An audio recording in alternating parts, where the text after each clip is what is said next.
Dans la partie précédente de notre film, nous avons examiné la naissance et le développement de l'idéologie communiste. Comme nous l'avons vu, les théories de Marx et Engels, même si elles promettent d'apporter la paix et la justice à l'humanité, dans la réalité, elles n'ont apporté que du sang et la mort.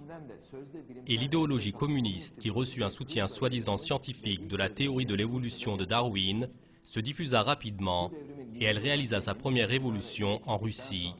Lénine, qui était le leader de cette révolution, a établi une dictature cruelle après avoir pris le pouvoir et il a fait régner la terreur dans toute la Russie.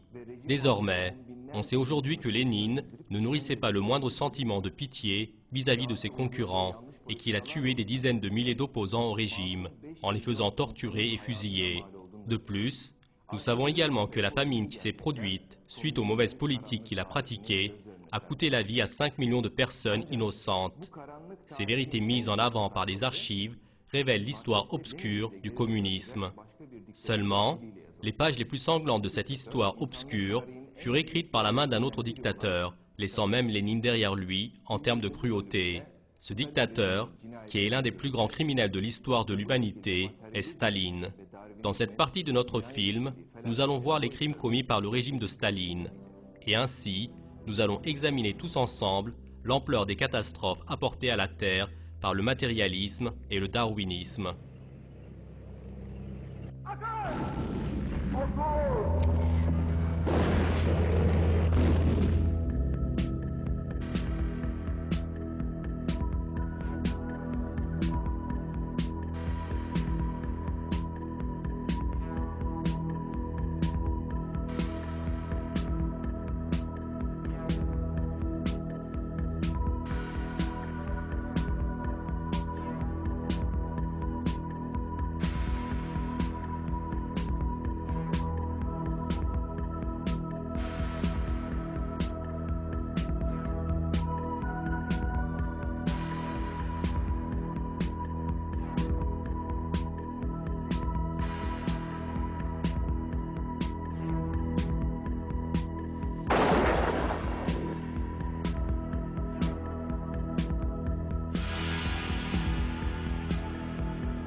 L'histoire sanglante du communisme. Deuxième partie.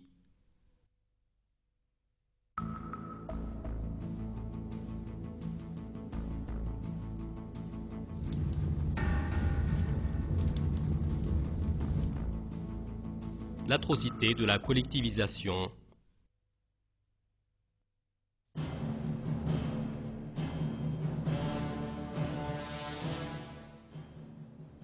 Après la mort de Lénine, Staline a pris le pouvoir et il a dirigé l'Union soviétique pendant plus de 30 ans avec la peur et la torture.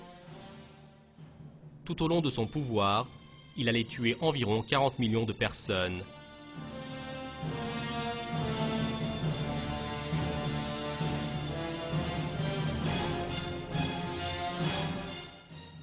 Dans ses premières années au pouvoir, Staline a tâché de renforcer son fauteuil. Avec diverses intrigues, il mit de côté Trotsky, qu'il considérait comme son plus grand rival, et quelque temps après, en le faisant arrêter, il l'a banni du pays.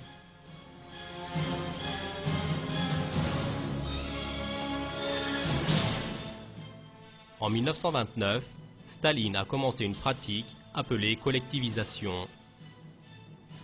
La tentative de Lénine d'étatiser les terres était restée à moitié, et les paysans russes semaient encore eux-mêmes leurs propres champs, ils vendaient leurs produits dans les marchés.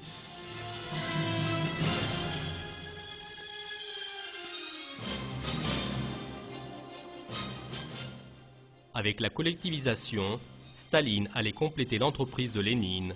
Il allait mettre la main sur les champs et produits de tous les paysans en Russie, et ce, au nom de l'État.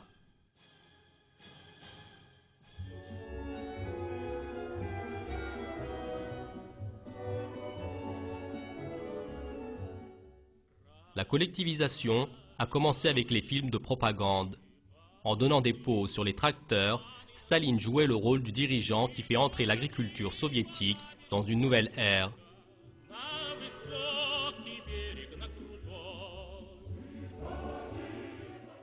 Quant aux paysans russes, ils étaient montrés comme des gens qui fêtent le communisme devant les posters de Karl Marx et même comme des gens qui dansent de joie.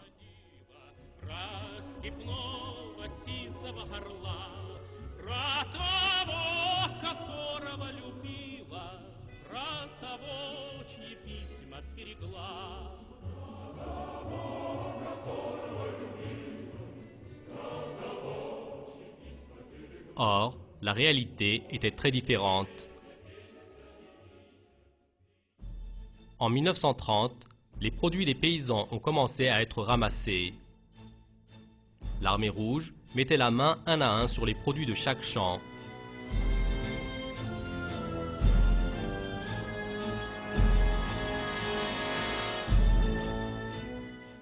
Pour ne pas donner les produits qu'ils avaient sous la main, certains paysans ont commencé à les cacher dans des compartiments secrets. Mais les fonctionnaires du Parti communiste passaient chaque endroit au peigne fin et découvraient ces dépôts secrets.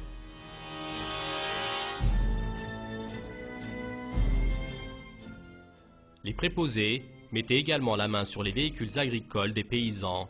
Il ne restait au pays ni de quoi manger, ni de quoi labourer les champs.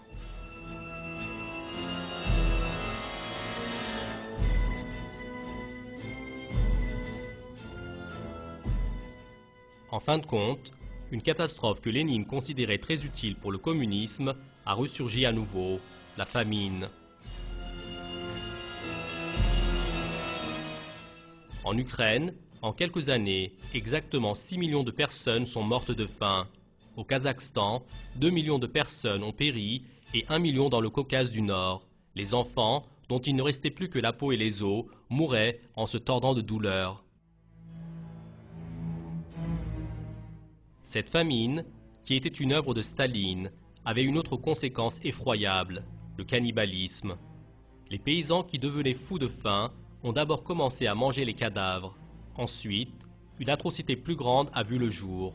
Certains paysans ont tenté d'enlever et de manger les enfants des uns des autres.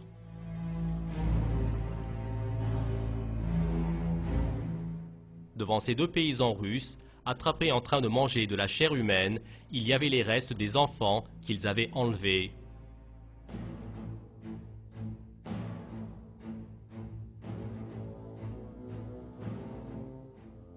Tout comme le communisme l'avait ciblé, le régime de Staline avait transformé les gens en des animaux sauvages.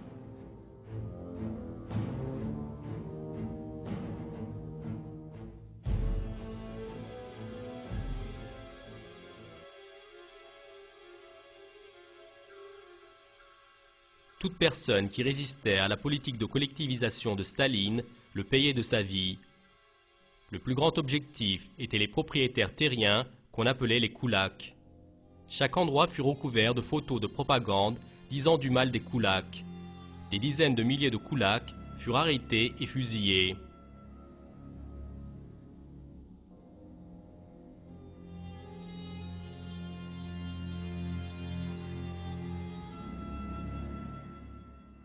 En réalité, le régime estampillait comme koulak toute personne qu'il considérait contre son idéologie et il les faisait disparaître. De très nombreux hommes religieux et même les fidèles se rendant fréquemment à l'église furent recensés comme des koulaks et furent arrêtés. Certains furent exécutés. Quant aux autres, ils furent envoyés dans des camps de travail où les attendait une mort plus lente. Ces camps, qui étaient ouverts dans les quatre coins des terres soviétiques, étaient une autre machine de la mort de Staline. Des millions de personnes, considérées comme des opposants au régime, furent forcées de travailler jusqu'à la mort dans les conditions effroyables de ces camps. Certains furent assignés à la construction des canaux sous un soleil brûlant. Certains furent envoyés pour casser des pierres dans le froid glacial de la Sibérie. Sous peu de temps, il ne restait plus que la peau et les os à ces personnes forcées de travailler dans des conditions terribles. La plupart n'allaient pas sortir vivants de ces camps.